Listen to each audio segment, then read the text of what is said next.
أما بعد فأعوذ بالله من الشيطان الرجيم بسم الله الرحمن الرحيم قل تعالوا أتل ما حرم ربكم عليكم ألا تشركوا به شيئا وبالوالدين إحسانا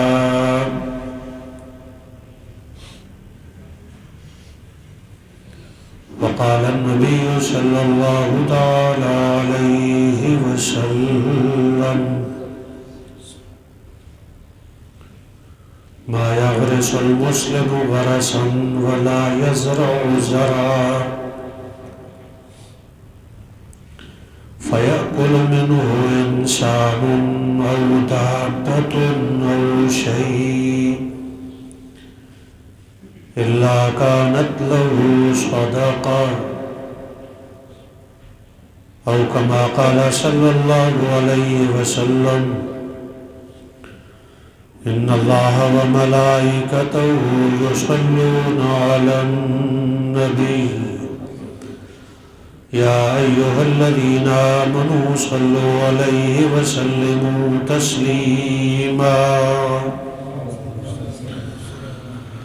اللهم صل على سيدنا ومولانا محمد وعلى آل سيدنا ومولانا محمد وبارك وسلم عليه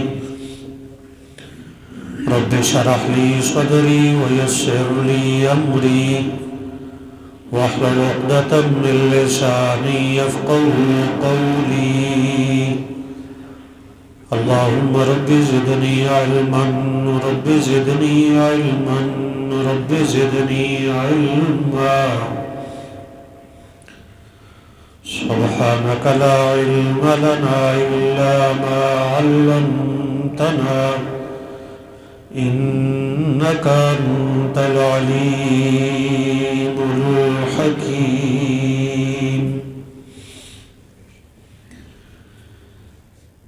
واجب الاحترام عزیزان محترم،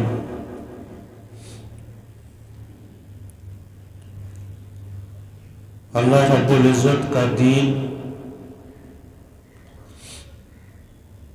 دو باتوں پر مشتمل ہے۔ پہلی بات کہ دین وہ ہے جس پر اللہ کا حکم موجود ہے اور اس کام کے کرنے کا اللہ نے حکم دیا ہے۔ نمبر دو،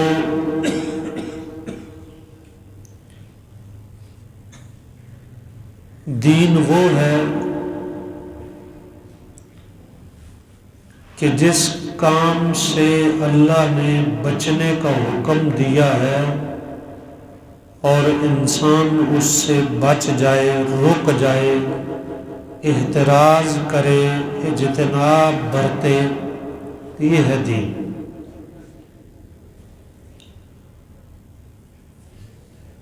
جو یہ انسان کر رہا ہے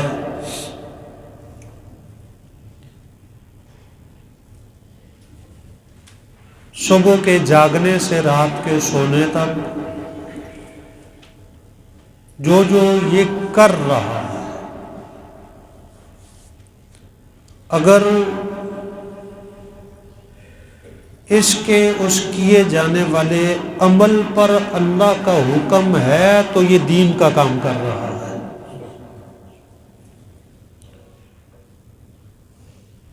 یہ کھا بھی رہا ہے اور اس پر اللہ کا حکم ہے تو یہ کھا نہیں رہا، یہ دین کا کام کر رہا ہے۔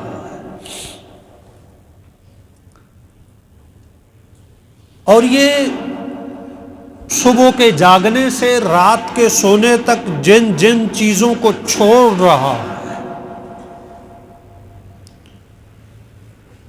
نہیں کر رہا، بچ رہا ہے، اگر ان کاموں کو چھوڑنے پر، ان کاموں سے بچنے پر، احتراز اجتناب کرنے پر حکم خدا موجود ہے تو یہ دین کا کام کر رہا ہے۔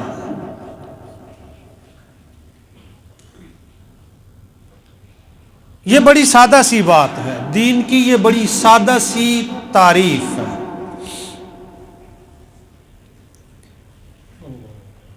دین کوئی لمبی چوڑی باتوں کا نام تو ہے نہیں،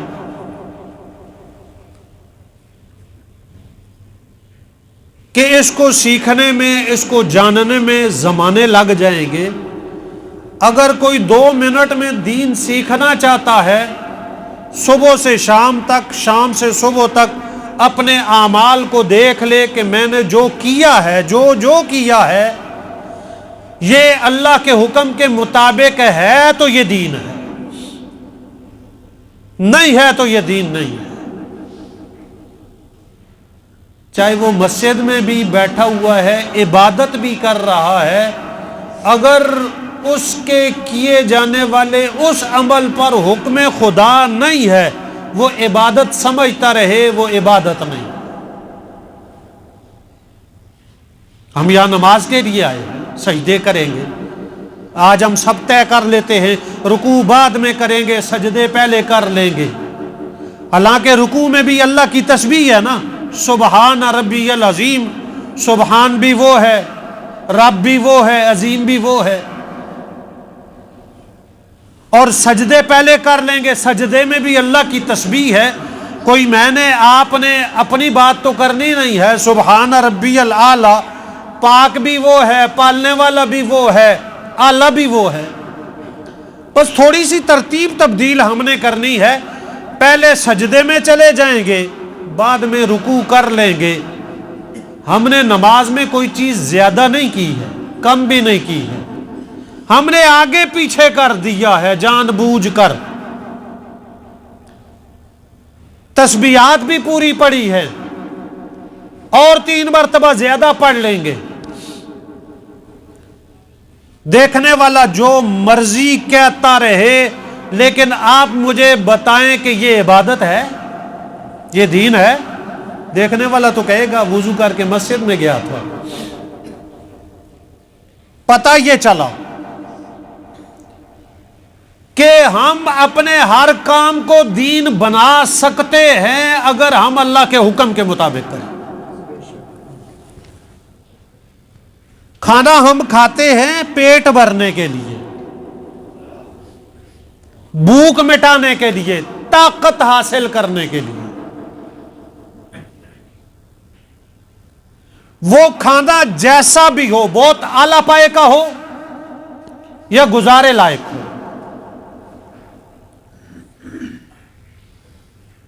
کھانا کھایا جاتا ہے پیٹ بھرنے کے لیے، ضرورت پوری کرنے کے لیے، سیر ہونے کے لیے، قوت حاصل کرنے کے لیے۔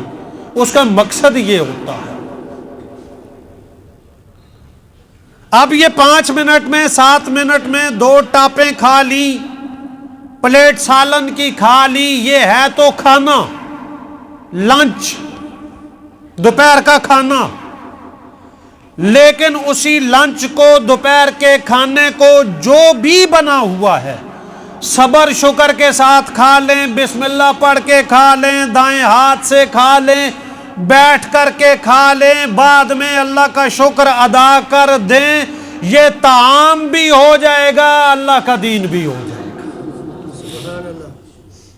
کوئی مشکل تو نہیں، یہ تو کھانا ہے۔ کھانے پینے کے لیے تو بندہ جگہ بھی صاف کرتا ہے، کرسی لگی ہوتی ہے یا نیچے دسترخوان لگا ہوتا ہے، جیسا بھی ہے۔ واش روم، بیت الخلاء گندی جگہ ہے، نجس جگہ ہے۔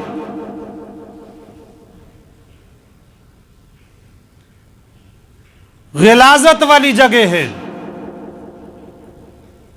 وہاں جا کر کے بندہ اپنے جسم سے نجاست دور کرتا ہے، گندگی دور کرتا ہے، اپنی حاجت کو پورا کرتا ہے۔ کوئی بندہ وہاں پر بھی اس طریقے کے مطابق چلا جائے جو سنت ہے، جو شریعت ہے، کہ جاتے ہوئے داخل ہونے سے پہلے وہ پڑھ لے اللہم انی اعوذ بک من الخبث والخبائث، بائیں پاؤں کے ساتھ داخل ہو اور اپنی حاجت پوری کر کے دائیں پاؤں کے ساتھ نکلے اور نکل کر کے اللہ کا شکر ادا کرے، یا اللہ یہ حاجت میری پوری ہو گئی ہے، غفرانک الحمدللہ الذی اذہب عنی الاذی وعافانی، یہ دعا ہے نکلنے کی۔ اب یہ ضرورت بھی پوری ہو گئی ہے، بندہ ایسی جگہ پر گیا تھا جس جگہ پر عام طور پہ بندہ نہیں جاتا ہے، لیکن اس طریقے کے مطابق گیا ہے، آیا ہے، حاجت بھی پوری ہو گئی ہے، اللہ کے دین پر عمل بھی ہو گیا۔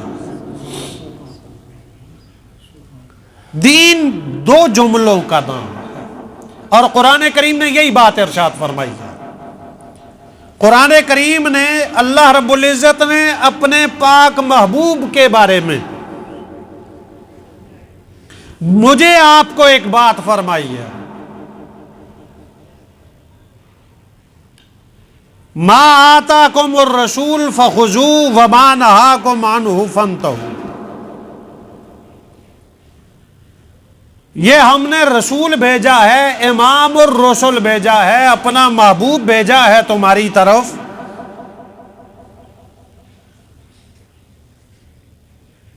اب اگر کوئی دین کو سمجھنا چاہتا ہے تو محبوب کو دیکھ لے، پیچھے چلتا جائے، یہ میرا محبوب بھی ہے، یہ سارا دین بھی ہے۔ ما آتاکم الرسول، رسول جو دے، رسول کوئی جاگیر جائیداد دینے کے لیے نہیں آتا، پیسے تقسیم کرنے کے لیے نہیں آتا، رسول جو چھوڑ کر کے جاتا ہے وہ بھی صدقہ ہوتا ہے، وہ بھی وراثت نہیں ہوتی۔ ہم میں سے کوئی مر جائے، ہمارے پاس مال ہو تو وہ مال وراثت سمجھا جاتا ہے، اس پر وراثت کے احکامات لاگو ہوتے ہیں، لیکن کوئی نبی کوئی مال چھوڑ کر کے جائے تو وہ اس کی اولاد میں بطور وراثت تقسیم نہیں ہوتے، وہ ساری امت کے لیے، بیت المال کے لیے صدقہ ہوتے۔ رسول مال تقسیم نہیں کرنے آتا، وہ مال نہیں دینے آتا، ہاں جو اس کے پاس ہوتا ہے وہ دیتا رہتا ہے، لیکن رسول کا مقصد اللہ سے احکامات لے کر کے امت کے حوالے کرنا، کامیابی اور کامرانی کے ضابطے اور اصول اللہ سے لے کر کے اللہ کے بندوں کو بتلانا، اور وہ دین ہوتا ہے۔ ما آتاکم الرسول فخذوہ وما نہاکم عنہ فانتہوا، کس پر عمل کرنا ہے، کس کو چھوڑنا ہے، کس پر عمل کریں گے تو دین ہوگا، کس کو چھوڑیں گے تو دین ہوگا۔ اللہ رب العزت نے بات بڑی آسان کر دی ہے، رسول جو کرنے کا کہے وہ کرتے چلے جاؤ، رسول جس سے رکنے کا کہے رکتے چلے جاؤ، یہ سارا قرآن بھی ہے، سارا دین بھی ہے، یہ دین ہے۔ اگر ہم کتاب نہیں پڑھ سکتے، وقت نہیں دے سکتے، درس نہیں لے سکتے، تو ہمارے ذہن میں یہ ہونا چاہیے کہ دین یہ ہے، ہم اپنی خوشی کریں، ہم اپنی غمی کریں، ہم سوئیں، ہم اٹھیں، ہم کھائیں، ہم پئیں، ہم گھر جائیں یا بازار جائیں، ہم ملازمت کریں یا تجارت کریں، ما آتاکم الرسول فخذوہ وما نہاکم عنہ فانتہوا، رسول جو دے وہ لے لو، جس کام کے کرنے کا کہے وہ کرو، جس کام سے رکنے کا کہے اس سے رک جاؤ، اس لیے کہ رسول کا طریقہ، رسول کا اسوہ، رسول کی بات وہ سب سے اعلیٰ ہے۔ ان خیر الہدی ہدی محمد صلی اللہ علیہ وسلم، جس راستے پر امام الانبیاء حضرت محمد مصطفیٰ صلی اللہ علیہ وسلم نے چلایا ہے، جو راستہ بتایا ہے، یہ سب سے بہترین رہنمائی ہے، یہ سب سے بہترین بات ہے۔ آگے پیچھے نہ جاؤ۔ قرآن کریم نے کہا نا، اے ہمارے محبوب آپ فرما دیجئے ان ھذا صراطی مستقیما فاتبعوہ ولا تتبعوا السبل فتفرق، یہ میرا راستہ ہے، یہ سیدھا راستہ ہے۔ یہ سورہ انعام ہے۔ اس سے پہلے قرآن کریم نے بڑی زبردست باتیں کہی۔ اللہ رب العزت نے اپنے پاک پیغمبر صلی اللہ علیہ وسلم سے فرمایا، اے ہمارے محبوب آپ اعلان فرمائیے، قل تعالوا اتل ما حرم ربکم علیکم، قل تعالوا، اے محبوب آپ فرما دیجئے، ان لوگوں سے کہہ دیجئے آؤ، ادھر آؤ میرے پاس، تعالوا۔ یہ ہم عربی میں تھوڑی بہت جو جانتے ہوتے ہیں کہتے ہیں تعال، یہ ہے تعالوا، آؤ۔ یا اللہ کے نبی ہم آپ کے پاس آئیں، پھر یہ تو وہ خوش نصیب تھے جو اس زمانے میں تھے کہ جن کو حضور بلایا کرتے تھے تو وہ بنفس نفیس حضور کے دربار میں، حضور کی مجلس میں آ جایا کرتے تھے۔ تعالوا اتل ما حرم ربکم، آؤ میں تم پر وہ آیات پڑھوں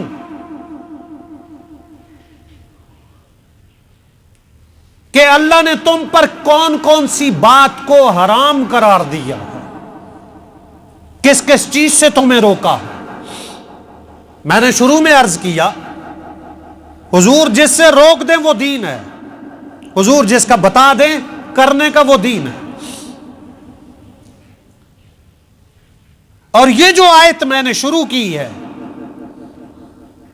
یہاں سے 2-3 آیتیں اللہ رب العزت نے ان 3 آیات میں 10 باتیں فرمائی ہیں، 10 باتیں۔ اور حضرت عبداللہ ابن مسعود رضی اللہ تعالیٰ عنہ فرماتے ہیں کہ جو یہ سمجھنا چاہتا ہے کہ حضور نے وصیت کیا فرمائی ہے، حضور کی وصیت کون سی ہے، وہ ان 10 آیتوں کو پڑھ لے، سمجھ لے، اور یہ بھی سمجھ لے کہ یہ حضور کی وصیت ہے۔ وصیت کتنی زبردست بات ہوتی ہے۔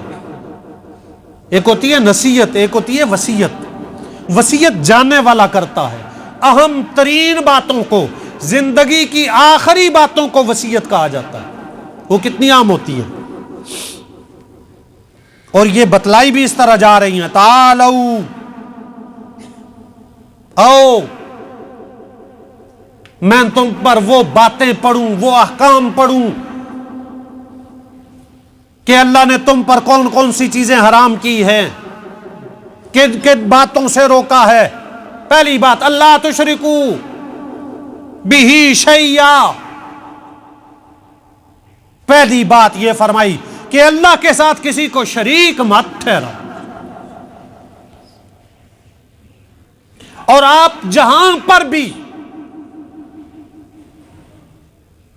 گناہوں کی، بدیوں کی فہرست دیکھیں گے قرآن سنت میں، سب سے پہلے جس جرم سے روکا گیا ہے وہ شرک ہے، سب سے پہلے۔ اس لیے کہ شرک اگر قانونی زبان میں، آج کی زبان میں ہم سمجھیں تو یہ اللہ کی وحدانیت کو چیلنج ہے، اللہ کی ریٹ کو چیلنج کیا جا رہا ہے۔ اللہ کہہ رہا ہے میں ایک ہوں، میں بارش برساتا ہوں، میں سورج نکالتا ہوں، میں بچے لوگوں کو دیتا ہوں، اولاد دیتا ہوں، میں ہوں۔ رزق میں دیتا ہوں، عبادت کے لائق میں ہوں، سجدہ میرے لیے، نظر میرے لیے، نیاز میرے لیے، پکار میرے لیے۔ وہ جس نے کائنات کو بنایا، کوئی اٹھ کے کہے نہیں ہم دوسرا بھی مانیں گے، ہم اور سے بھی مانگیں گے، پیر بھی بیٹے دیتا ہے، فلاں بھی دیتا ہے، اولاد دینے والا کون ہے؟ سارے بولیں، سارے بولیں، یہب لمن یشاء اناثا ویہب لمن یشاء الذکور او یزوجہم ذکرانا واناثا ویجعل من یشاء عقیما۔ اللہ نے 4 طرح کے انسانوں کی بات کی ہے، اور یہاں 4 طرح کے لوگ بیٹھے ہوں گے۔ وہ جسے چاہتا ہے بیٹے دے دیتا ہے۔ یہاں بہت سارے ہوں گے جن کے صرف بیٹے ہوں گے۔ صرف بیٹے دینے والا کون ہے؟ اگر وہ صرف بیٹا دے تو کوئی بیٹی دے سکتا ہے؟ نہیں دے سکتا، وہ اللہ ہے۔ وہ یہاں بہت سارے لوگ ہیں صرف بیٹیاں عطا کرتا ہے، اور جس کو وہ صرف بیٹیاں عطا کرے اس کو کوئی بیٹا دے سکتا ہے؟ اولاد نرینہ دے سکتا ہے؟ نہیں دے سکتا۔ ہاں اسباب کے درجے میں یہ نہیں کہہ رہا کہ بندہ اسباب ہی نہ اختیار کرے، علاج ہی نہ اختیار کرے، وہ سارے کام کرے، لیکن وہ اسباب کے درجے میں اختیار کرے۔ وہ یہ نہ سمجھے کہ یہ ٹیبلٹ، یہ انجیکشن مجھے شفا دے گا۔ شفا دینے والا کون؟ اللہ ہے۔ یہب لمن یشاء اناثا، وہ جسے چاہتا ہے بیٹیاں دیتا ہے۔ وَيَهَبُ لِمَن يَشَاءُ الذُّكُورَ، جسے چاہتا ہے مذکر بیٹے دے دیتا ہے۔ اَوْ يُزَوِّجُهُمْ ذُكْرَانًا وَإِنَاثًا، جسے چاہتا ہے بیٹے بھی دیتا ہے بیٹیاں بھی دیتا ہے۔ وَيَجْعَلُ مَن يَشَاءُ عَقِيمًا، جسے چاہتا ہے بانجھ کر دیتا ہے، نہیں دیتا اولاد۔ وہ اللہ ہے، وہ اکیلا ہے۔ قل هو اللہ احد، ارے ہمارے محبوب آپ انہیں کہہ دیجئے اللہ احد، اللہ ایک ہے، اللہ ایک ہے، اللہ الصمد بے نیاز ہے، غنی ہے، بے پرواہ ہے، جو چاہتا ہے کرتا ہے۔ لم یلد ولم یولد، اس کا نہ کوئی بیٹا، نہ وہ کسی سے، نہ اس سے کوئی، اکیلا ہے، اس کا کوئی رشتہ دار نہیں ہے۔ وہ اپنی مرضیوں کا مالک ہے۔ وہ پیغمبروں کے گھروں میں کافر پیدا کرتے نہیں کیے۔ حضرت نوح علیہ السلام 950 سال اللہ کی طرف اپنی قوم کو بلاتے رہے، 950 سال، 950 سال۔ رب انی دعوت قومی لیلا ونہارا، اے اللہ میں صبح و شام انہیں دعوت دیتا ہوں، آ جائیں تیرے در پہ آ جائیں۔ 950 سال اللہ کا نبی آدم ثانی حضرت نوح علیہ السلام، جن کے ہم اولاد ہیں، حضرت آدم سے سلسلہ چلا، پھر حضرت نوح علیہ السلام کے زمانے میں طوفان آیا، سب ختم، 80-82 لوگ بچ گئے، باقی جو انسانیت ہے ان میں سے ہے، حضرت نوح علیہ السلام کے بیٹوں میں سے ہے۔ گھر میں وہ کنعان بیٹا، وہ رائے راست پہ نہیں آ سکا۔ نبی ہدایت نہیں دیتا ہے، ہدایت دینے والا کون ہے؟ اللہ ہے۔ اور باپ بت ساز ہو، بت فروش ہو، بت بنا کے بیچ رہا ہے، خدا بنا کے، یہ پانی کا ہے، یہ بارش کا ہے، یہ اولاد کا ہے، اور بادشاہ وقت کا وہ مشیر بھی ہو، بت ساز بھی ہو، بت فروش بھی ہو، وہ اللہ اللہ ہے، اللہ بت فروش کے گھر میں بت شکن پیدا کر دے اور اسے نبی بنا دے، یہ اس کی مرضی ہے کہ باپ آزر ہے، بت بناتا ہے، بیچتا ہے، بادشاہ بھی اس کے ساتھ ہے، لیکن اس آزر کے گھر میں اللہ نے ابراہیم خلیل اللہ کو پیدا کر دیا۔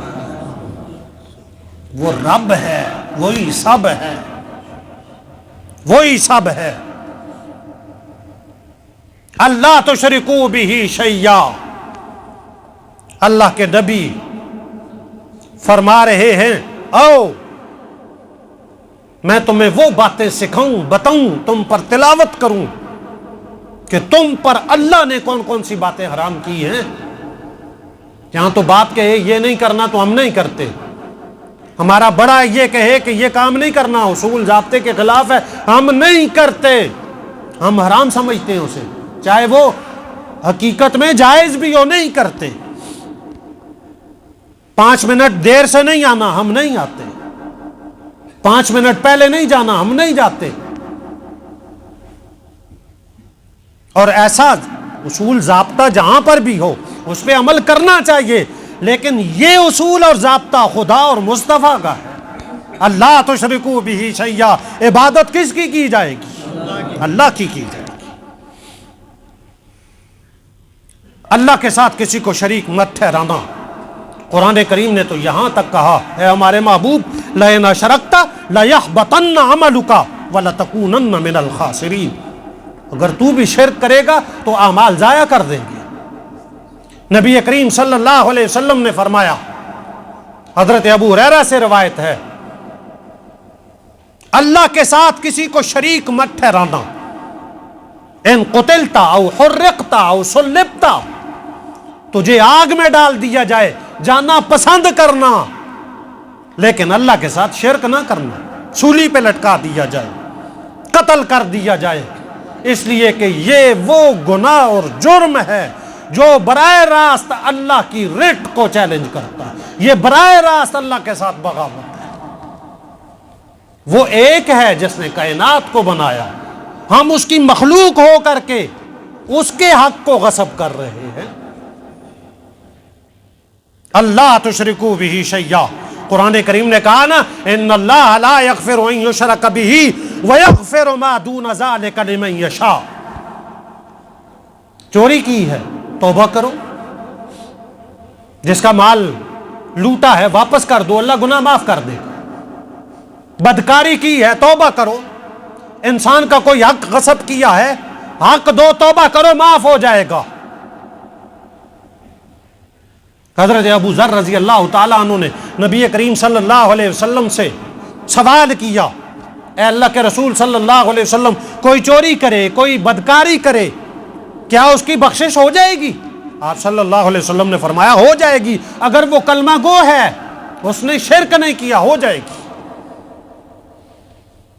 حضرت ابو ذر کو تعجب ہوا، وہ دور نبوت تھا نا، وہ دور نبوت تھا، اس پہ تو چھوٹا سا معمولی سی کوئی بری بات، معمولی سی، وہ بہت بڑی سمجھی جاتی تھی، ہم تو بہت بڑے جرائم کو کچھ بھی نہیں سمجھتے۔ حضرت ابو ذر رضی اللہ تعالیٰ عنہ نے تعجب سے پوچھا، اللہ کے نبی صلی اللہ علیہ وسلم، کوئی بندہ چوری کرے، ان زنا ان سرقہ، کوئی بدکاری کرے، کوئی چوری کرے، پھر بھی بخشش؟ آپ صلی اللہ علیہ وسلم نے فرمایا ہاں ہو جائے گی اگر وہ مسلمان ہے۔ حضرت ابو ذر نے تیسری دفعہ بہت بڑے عجیب انداز میں تعجب کرتے ہوئے وَإِن زَنَا وَإِن سَرِقَ، پھر وہی سوال کیا۔ آپ صلی اللہ علیہ وسلم نے غصے سے فرمایا، ابو ذر، جو اللہ کے ساتھ کسی کو شریک نہیں ٹھہرائے گا، وہ کوئی جرم بھی لے کر کے آئے گا، دنیا میں اگر توبہ استغفار کر لے گا وہاں معافی ہو جائے گی، نہیں تو بعد میں سزا بھگت کر کے اللہ اس کو معاف کر دے گا۔ لیکن سب کچھ ہونے کے باوجود اللہ کا قرآن کہہ رہا ہے ان اللہ لا یغفر ان یشرک بہ ویغفر ما دون ذلک لمن یشاء. اللہ شرک کو معاف نہیں کرے گا. بے شک اللہ شرک کرنے والے کی بخشش نہیں ہوگی. ویغفر ما دون ذلک، اس کے علاوہ جس کا جو گناہ بھی ہوگا وہ یہاں توبہ کرے یہاں معافی ہو جائے گی. کسی کا حق مارا ہے اس کو دے معافی ہو جائے گی. اللہ کے حق میں کوئی کمی کی ہے معافی مانگے معافی ہو جائے گی. اس کے علاوہ جو بھی گناہ ہوگا جو بھی جرم ہوگا اللہ اس کو معاف کر دے گا. نبی کریم صلی اللہ علیہ وسلم نے جو پہلی بات فرمائی ہے ان 10 باتوں میں سے وہ یہ ہے کہ اللہ کے ساتھ کسی کو شریک مت ٹھہراؤ. عبادت اللہ کے لیے، دعا اللہ کے سامنے، پکار اللہ کے سامنے، اور اسی سے مانگے ہم اسی کے در پر کہ سارا دین اس کے حکموں کا نام ہے. اس کے احکام پہ آ جائیں، اس کے دربار پہ آ جائیں، وہ ہم سے راضی. اللہ تعالیٰ مجھے آپ کو عمل کی توفیق عطا